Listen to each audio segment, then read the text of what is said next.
Hachette Audio presents Democracy, Stories from the Long Road to Freedom. Written by Condoleezza Rice. Read by Condoleezza Rice and Grace Angela Henry. To my parents, to my ancestors who against long odds continued to believe in the promise of the Constitution, and to all those who still yearn for the dignity that only liberty can afford.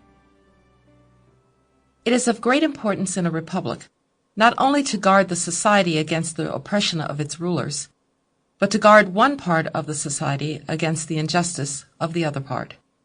James Madison, The Federalist, No. 51, 1788. I have walked that long road to freedom. I have tried not to falter. I have made missteps along the way. But I have discovered the secret that after climbing a great hill, one only finds that there are many more hills to climb. I have taken a moment here to rest, to steal a view of the glorious vista that surrounds me, to look back on the distance I have come. But I can only rest for a moment, for with freedom comes responsibilities, and I dare not linger, for my long walk is not ended. Nelson Mandela, The Long Walk to Freedom, 1995.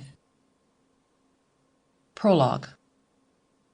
Lisa, Kristan, and I had been in Moscow for too long, and we were happy to be headed home. Suddenly, we were landing in Warsaw, an unscheduled stop. "Leave all your possessions and get off the plane," we were told over the PA system. We sat for hours in the airport, terrified that we were being detained for some unspecified crime.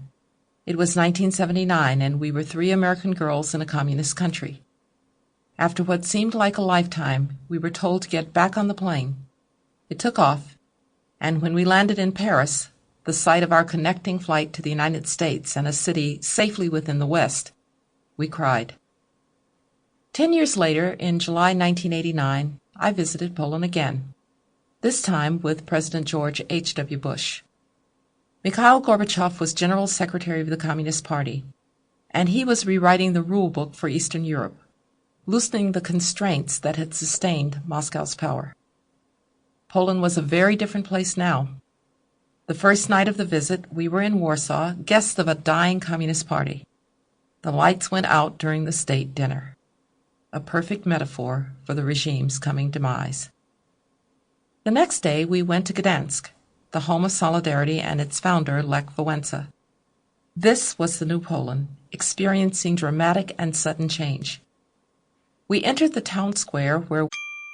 Sample complete. Ready to continue?